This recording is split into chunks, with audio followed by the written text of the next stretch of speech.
मजा भी हो खेल तो बहुत बढ़िया है देखबार के भी मजा लगला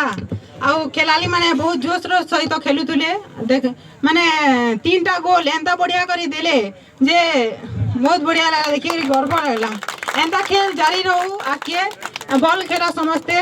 आउ खेल रे किसी छोट बड़ नहीं लगे इथिरे खेली करी भी हमें बहुत राज्य स्तर के जे परमा आके जे परमा खेल रे हमें केते बेला भी मन दुख करी हारी गले भी मन दुख करबा नेनो कारण हमें बहुत दल के हरे करी आज रनर हे परमा कि माने चैंपियन हे परमा तो इन मुझे आज गोटे कथा कहमी कि इटा गोटे बहुत गर्व लागसी कि जहाँटा शिक्षा लाभ करी करी आज ताकर संगे बसी करी किसी कहबार सुजोग मिलसी सेटा गुड़ी आज मते बहुत गर्व लागसी आउ बैगन खाली गाँव मो निजर गाँव पहले चले तेन बारी गुजेपाली बैगन खाली तो लगी इटा मो निजर गाँव है इन मोर सब लगे सरजन रिलेसन जेनता कि भैया दादा कका आउ समधी समदेन सबे अछन इन मो निजर गाँव है मो निजर गाँव लगे सब किसी उन्नति करमी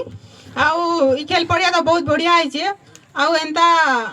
पड़िया जेंता भी सुंदर है एथि लगी जहाँ किसी करमा उन्नति आउ खेल रे सब आम खेलाई मान उत्साह देमा से माने केना बॉल खेली करी आके रे आउ बैगनकारी हमर जेन फुटबॉल खेलसन जेन टीम अछन तांको मैं बहुत बहुत धन्यवाद देमी कारण से माने जेन के गले जीती करी आसन चैंपियन करी आसन माने खेला प्रेमी एते अछि फुटबॉल माने से माने इनके जाइथिले हमर आगलपुर जाइथिले सेनो डुडका टीम के हरे करी चैंपियन हे करी आछन आउ हमर आंचलिक जेन गाँ के गले भी जीती करी आसन सेमा गले गुटे बहुत जोर ताली हो जाऊ एंता खेल जारी रहू सब दिन हमें पूरा साहाय्य करमु तुम संगे सबु बेले अछु खेल प्रति हो गाँव रो उन्नति काम प्रति हो जे काम प्रति कहबे मुई सब बेले तुम संगे अच्छा आउ रहमी एतकी कहमी धन्यवाद।